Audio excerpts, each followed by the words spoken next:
இந்த மாதிரி நம்ம சுற்றிக்கலாம்.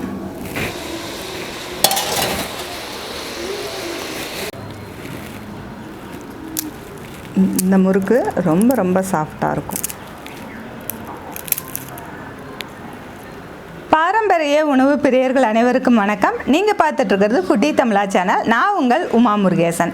இன்றைக்கி நம்ம இந்த வீடியோவில் என்ன செய்ய போகிறோன்னு பார்த்தீங்கன்னா, இந்த வாரம் ஃபுல்லாக நம்ம கிருஷ்ண ஜெயந்தி ஸ்பெஷலாக நம்ம வந்து சீடை, அவுள் லட்டு, தட்டை இந்த மாதிரி வீடியோ எல்லாமே நம்ம போஸ்ட் பண்ணியிருக்கோம். அந்த வீடியோ பார்க்காதவங்க கீழே லிங்க் கொடுக்குறேன், போய் செக் பண்ணி பாருங்கள். அந்த வரிசையில் இன்றைக்கி வந்து நம்ம முறுக்கு செய்ய போகிறோம். நம்மளுடைய ஃபுட்டி தமிழா சேனலில் ஏற்கனவே 2-3 டைப் ஆஃப் முறுக்கு வந்து நம்ம செஞ்சு காமிச்சிருக்கோம். அதெல்லாம் பெரிய குவான்டிட்டி, ரொம்ப அதிகமான முறுக்கு செஞ்சுருப்போம். இன்றைக்கி நம்ம உளுந்து முறுக்கு எப்படி செய்கிறது, அதுக்கு என்னென்ன பொருட்கள் தேவை, என்னென்ன அளவுகள் தேவைன்னு வீடியோவில் சொல்லியிருக்கேன். வீடியோவை கடைசி வரைக்கும் பாருங்கள். ஃபுட்டி தமிழா சேனலுக்கு சப்ஸ்கிரைப் பண்ணலைன்னா சப்ஸ்கிரைப் பண்ணிக்கோங்க. கூடவே ஒரு பெல் பட்டன் வரும், அதையும் கிளிக் பண்ணிக்கோங்க. அப்போ தான் நான் போடுற ஒவ்வொரு வீடியோஸும் உங்களுக்கு உடனுக்குடன் நோட்டிஃபிகேஷன் வரும். வாங்க வீடியோக்குள்ளே போகலாம். வீட்டு முறையில் தயாரிக்கப்பட்ட அனைத்து மசாலா பொருட்களும் ஃபுட்டி தமிழா சேனல் மூலமாக நானே என் கைப்பட வறுத்து தரமாகவும் சுவையாகவும் நான் கொடுத்துட்ருக்கிறேன்.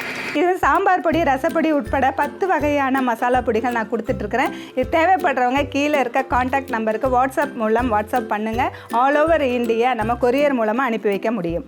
உளுந்து முறுக்கு செய்ய தேவையான பொருட்கள்: 1 கிலோ பச்சரிசி மாவு, 1/4 கிலோ வெள்ளை உளுந்து, பொரிக்க தேவையான அளவு ஆயில், 2 டீஸ்பூன் சீரகம், 2 டீஸ்பூன் கருப்பு எள்ளு, 1 டீஸ்பூன் பெருங்காயத்தூள், தேவையான அளவு உப்பு. இப்போ நம்ம உளுந்து முறுக்கு செய்கிறதுக்கு நம்ம 1 கிலோ பச்சரிசி மாவு எடுத்திருக்கோம். இது வந்து வீட்டில் வந்து பதப்படுத்தின மாவு.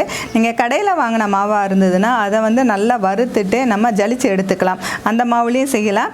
இப்போ கிருஷ்ண ஜெயந்தி ஸ்பெஷலாக நம்ம இனிப்பு சீடை, வெள்ளை சீடை, தட்டை, முறுக்கு செய்கிறதுக்காக நம்ம வந்து அரிசி மாவு எப்படி ரெடி பண்ணுறதுங்கிற வீடியோ ஒன்று அப்லோட் பண்ணியிருக்கோம். அதனுடைய லிங்க் கீழே கொடுத்துருக்கேன், போய் செக் பண்ணி பாருங்கள்.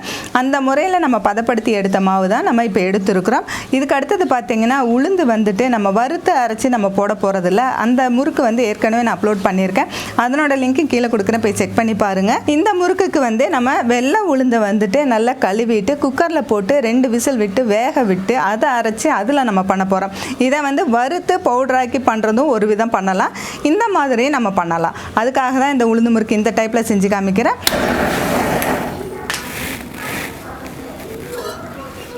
அடுப்பில் வந்து நம்ம குக்கரில் கொஞ்சமாக தண்ணி சேர்த்து வச்சுட்டு, அது கூட பார்த்திங்கன்னா நம்ம உளுந்து வந்து கழுவிட்டு அது கூட தண்ணி சேர்த்துருக்கோம். அதையும் வந்து இதுக்குள்ளேயே வச்சு நம்ம வேக வச்சுக்கலாம். குக்கருக்குள்ளே பாத்திரம் வச்சுட்டு ஒரு 2 விசில் வந்தால் போதும், எடுத்துக்கலாம்.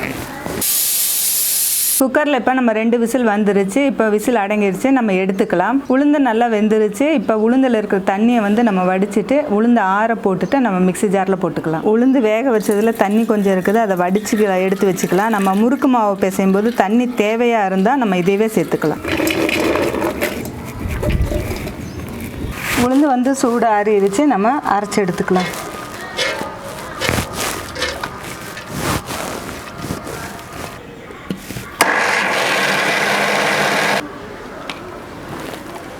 இந்த மாதிரி நம்ம நைஸாக அரைச்சிக்கணும்.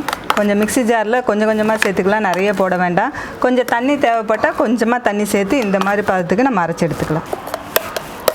ரொம்ப தண்ணி சேர்த்திட வேண்டாம், நம்ம முறுக்கு மாவு பிசையும் போது தண்ணியாட்டாயிரும். அதனால் மிக்சியில் அரைக்காதனால கொஞ்சமாக சேர்த்து நம்ம அரைச்சிக்கலாம். இப்போ நம்ம உளுந்து மாவு நல்லா நைஸாக அரைச்சி எடுத்தாச்சு. அது கூட பார்த்திங்கன்னா நம்ம எடுத்து வச்சுருக்கிற பச்சரிசி மாவை சேர்த்துக்கலாம்.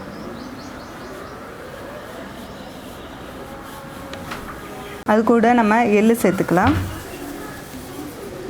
கருப்பு எள்ளு சேர்த்துருக்கோம். கருப்பு எள்ளு பார்த்திங்கன்னா நல்லா கழுவிட்டு, அதாவது அரிக்கணும். கருப்பு எள்ளு வந்து மண் இருக்கும், அரிச்சிட்டு நல்லா கழுவி காய போட்டுட்டு நம்ம வறுத்து எடுத்து வச்சுருந்தோம்னா சேர்த்துக்கலாம். அப்படி இல்லை வெள்ளை எள்ளு சேர்த்துக்கிறவங்க கூட சேர்த்துக்கலாம். அடுத்தது பார்த்திங்கன்னா சீரகம். சீரகம் எப்பயுமே வந்துட்டு இந்த மாதிரி மசிச்சு போட்டோம்னா அதனுடைய வாசனை ரொம்ப நல்லாயிருக்கும். எடுத்து வச்சுருக்கிற பெருங்காயம். அடுத்தது தேவையான அளவு உப்பு சேர்த்துக்கலாம். இப்போ நம்ம உளுந்து மாவுலேயே தண்ணி இருக்கும், அதனால் அது கூட சேர்த்து கலந்துக்கலாம். பத்தலைன்னா நம்ம தண்ணி சேர்த்தலாம்.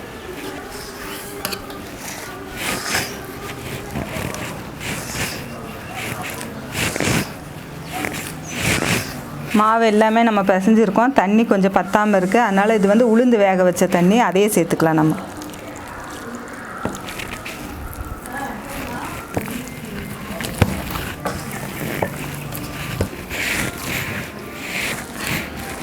பார்த்திங்கன்னா முறுக்கு மாவு பதத்துக்கு நல்லா பிசைஞ்சாச்சு. இப்படி நம்ம எல்லாம் பண்ணிட்டு இப்படி ஒட்டும்போது கையில் ஒட்டாமல் வரும். அந்த மாதிரி பதம் தான் வந்து முறுக்கு மாவுக்கு கரெக்டான பதம். எல்லா மாவும் நல்லா பிசைஞ்சு எடுத்தாச்சு.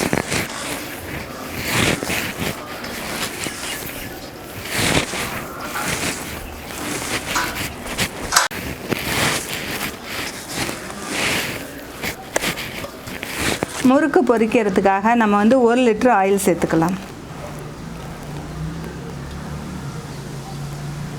முறுக்கு சுற்றுறதுக்கு இந்த மாதிரி வந்து நம்ம 5 கண் உள்ள முறுக்குப்படி வந்து எடுத்திருக்கோம். இது வந்து தென்குழல் முறுக்குப்படி, அதாவது எந்த முறுக்குப்படியாக இருந்தாலும் பரவாயில்ல. அதுக்கடுத்து பார்த்திங்கன்னா அது மேலே சுற்றுறதுக்காக இந்த கரண்டி எடுத்திருக்கோம். சில்வராக இருந்தாலும் பரவாயில்ல, இந்த மாதிரி கரண்டி இருந்தாலும் பரவாயில்ல. இந்த கரண்டியில் கொஞ்சம் எண்ணெய் தடவிட்டு வந்து இந்த முறுக்கு அச்சில் வந்து இந்த மாதிரி நம்ம மாவு கொஞ்சமாக எடுத்து இதில் போட்டுக்கலாம். இந்த மாதிரி நம்ம சுற்றிக்கலாம். நமக்கு எந்த சைஸ் வேணுமோ அந்த சைஸ் நம்ம சுற்றிக்கலாம். இப்போ வந்து எண்ணெய் சூடானது இதை போட்டுக்கலாம்.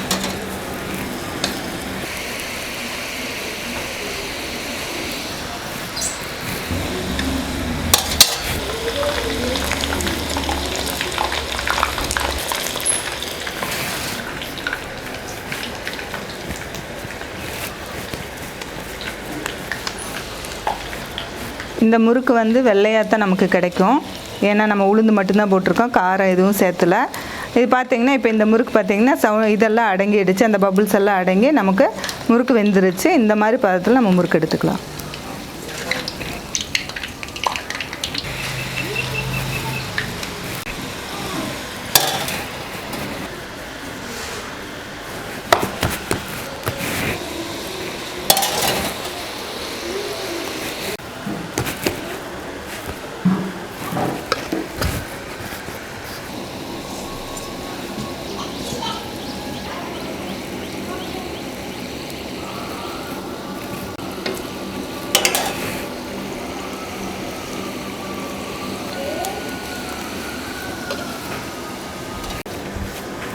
இந்த முறுக்கு மாவுக்கு வந்து நம்ம வெண்ணெயும் சேர்த்த வேண்டியதில்லை, சூடான எண்ணெயும் சேர்த்த வேண்டாம். நம்ம உளுந்து வந்து வேக வச்சு நம்ம அரைச்சி போட்டிருக்கனால ரொம்ப சாஃப்டாக ரொம்ப டேஸ்டியாக இருக்கும். இந்த முறுக்கு செய்கிறது ரொம்ப ஈஸி, ரொம்ப கஷ்டமோ புளியறது கஷ்டமோ அப்படின்லாம் இல்லாமல் ரொம்ப ஈஸியாக புளிஞ்சிக்கலாம்.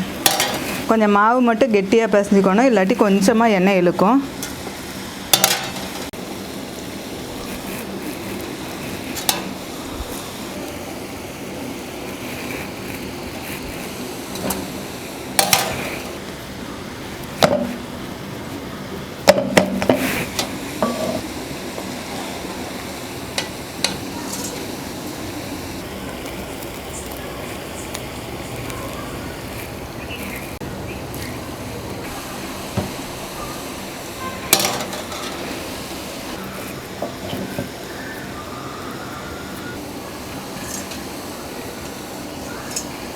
இந்த முறுக்கு செய்யும்போது அடுப்பு வந்து அதாவது சிம்லேயும் இருக்கக்கூடாது, ஹைலேயும் இருக்கக்கூடாது, மீடியமாக வச்சுக்கணும்.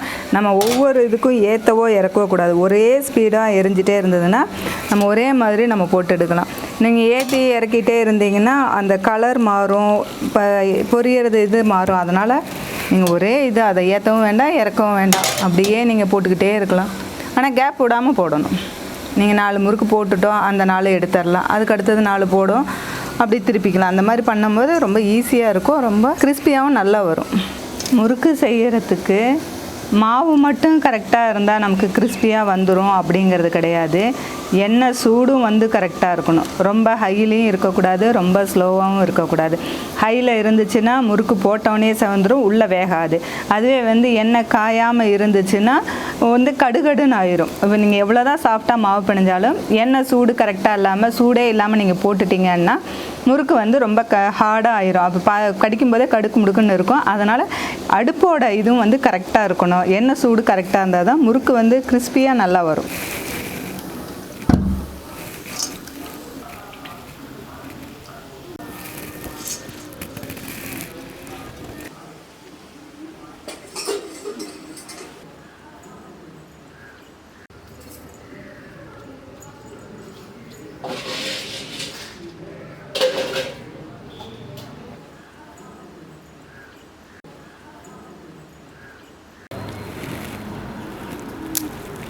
இந்த முறுக்கு ரொம்ப ரொம்ப சாஃப்டாக இருக்கும்.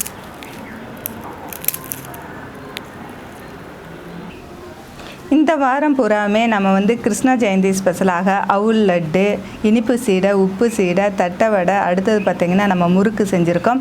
நிறைய பேர் பார்த்திங்கன்னா முறுக்கு செய்கிறது, தட்டை வடை செய்கிறது, சீடை செய்கிறதுலாம் ரொம்ப ரொம்ப கஷ்டம்னு நினச்சிக்கிட்டு அதை செய்யாமையே இருக்காங்க.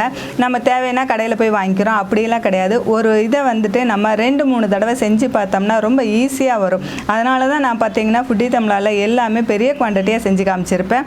இந்த கிருஷ்ண ஜெயந்திக்காக நம்ம வந்து லட்டு, சீடை, தட்டவடை எல்லா வீடியோவும் நம்ம வந்து போஸ்ட் பண்ணியிருக்கேன். அது கூட பார்த்திங்கன்னா இந்த இதெல்லாம் செய்கிறதுக்கு அரிசி மாவு எப்படி பதப்படுத்தி எடுத்து வைக்கிறதுங்கிற வீடியோவும் நான் போட்டிருக்கேன். அதெல்லாம் பார்க்காதவங்க கீழே லிங்க் கொடுக்குறேன், போய் செக் பண்ணி பாருங்கள்.